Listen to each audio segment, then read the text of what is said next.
All right, this is a call for men to step up. The fact that nobody stepped up to help the Ukrainian woman who got stabbed on the subway train, that infuriated me because that's not who we are. That's not who we're called to be. This is Rugged, and I'm Trey Tucker. I'm a mental health therapist, and we're here to make your 20s and 30s legendary. All right, we live in a world right now where, for whatever reason, people just watch evil happen and they sit back and do nothing. They're just passive. And that's exactly what happened on the subway train when this poor girl was stabbed. People literally saw it happen, watched her crumple to the floor, and literally did nothing to help her, even after the assailant was gone. And we can't let ourselves become like that. This is just one of the many incidents that happens. And a lot of times we don't even just stay passive and watch it. Instead of stepping up to take action, we sometimes just grab our phones and start videoing it. Like, no, don't video the horrific act. Stop the horrific act from happening. And if you can't stop it from happening, go help the person that it happened to. Instead of videoing, it drives me nuts to think that this has become our reaction. We're either going to sit there and watch passively as if it's happening on a screen, or we're just going to put it on our own screen so that somehow we can show it off for some sick, sadistic reason. I don't get it fully, but we're going to dive into maybe what some of the motivations are, but we have got to step up and start taking action. As a therapist, I think there's at least 3 reasons why people have just gone into passivity, especially in these kinds of moments. Number one, screens they've trained our brains to just rot into robot mode and just passively take in information because the next dopamine hit's coming, and we're just like hamsters on a hamster wheel just waiting for that next little hit. And it tunes us in to only the screen, and it tunes us out of the real world. So a lot of times even if we're not looking at our phones, we're still thinking about the potential of being on them. And if something in the real world happens that's shocking, we're just in a sleep mode. It's like we're sluggish and we're half awake. So there's something demonic about that look at the Apple logo. It's a piece of fruit with the bite taken out of the fruit. And the whole idea of Apple is to have all the information of the world.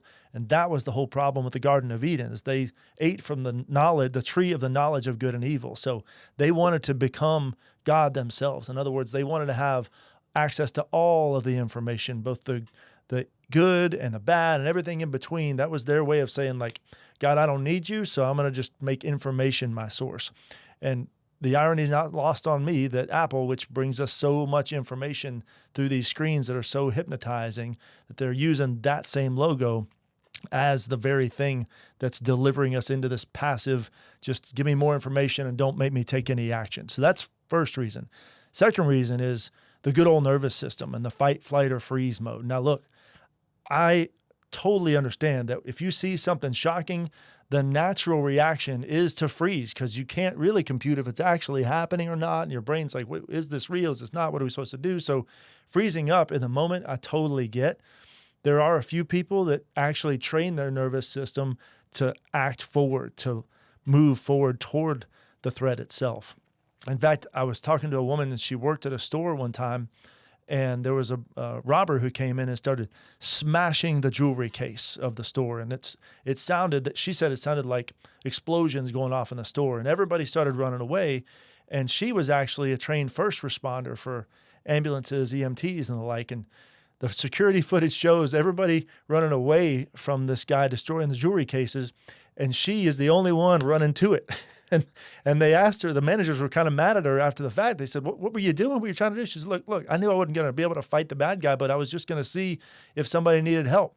And we need more people like that. You got to overcome your own nervous systems. You can't let evil just keep you in passive mode or in freeze mode. And one of my favorite verses is Romans 12:21. It says, don't be overcome by evil, but overcome evil with good. So you got to have enough of a tidal wave of strength and ferocity in your soul and in your heart and in your nervous system that when that tidal wave of evil comes, that wave doesn't overcome you. It doesn't come over you. You're actually going to meet it head on and overcome it, because he that is in you is greater than he who is in the world. And the third reason I think nobody acted is because there have been some prosecutions of good Samaritans, people who have actually tried to step up and stop the evil from happening in the moment. So Daniel Penny is the most famous, most recent example of this. He tried to stop a evil act on a subway and put the guy in the chokehold to stop him. Didn't kill him, didn't incapacitate him, just stopped him in the moment. But he got prosecuted for actually stepping up and doing something. So I think some of the time in people's heads, they're thinking, well, if I try to do something, then is somebody going to prosecute me? Because there seems to be this protection of criminals and protection of evil and a prosecution of things that are good and the people that are trying to step up and fight for good. And I can't help but think of the verse that says, look, in the last days, people will call evil good and they'll call good evil. And I think we're just seeing that more and more as I personally think that the enemy is starting to get desperate. And whether you look at spiritual warfare or even just earthly warfare, when somebody who is losing the battle gets desperate, they start trying to cause as much commotion as possible. And Satan already knows that he's lost the war. So he knows his time is running out. And I think that desperation is making him just in a panic mode of, I know I'm going down with the ship, but I'm going to cause as much problems as I can. I think that's some of what we're seeing right now with all these horrific events.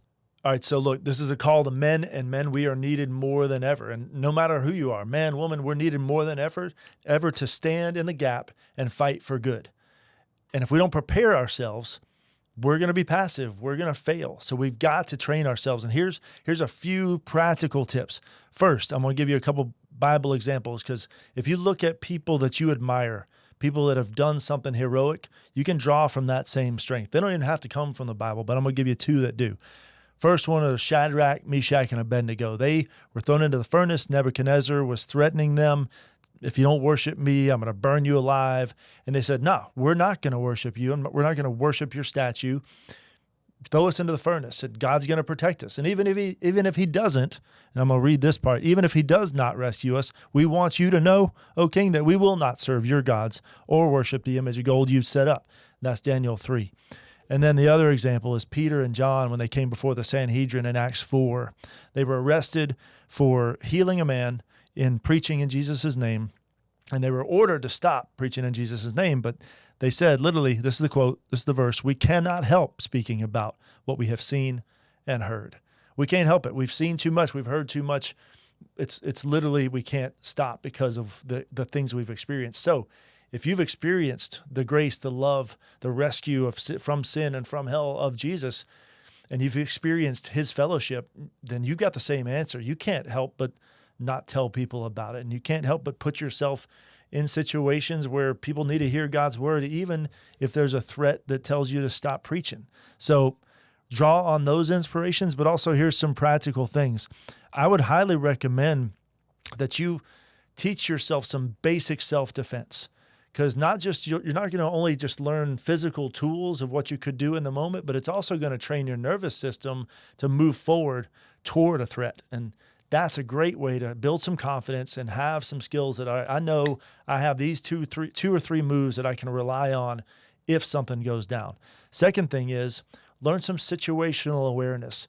I never sit with my back to a door in a room if I can help it. Anybody, all my friends and family that go to a restaurant with me, they know I'm sitting where I can see the door. That's just how I was trained. And it might be overkill sometimes, but I want to stay in that habit of at least being able to be aware of what's happening around me.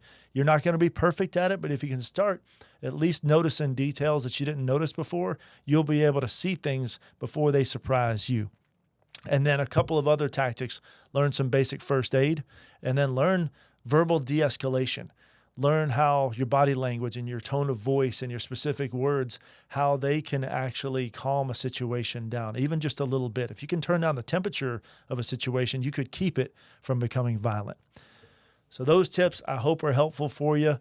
None of us are going to get this perfect. Let's do this together. We're going to keep stumbling, but we're at least going to keep making progress because it's about progress and not perfection. And that's what keeps on making us legendary.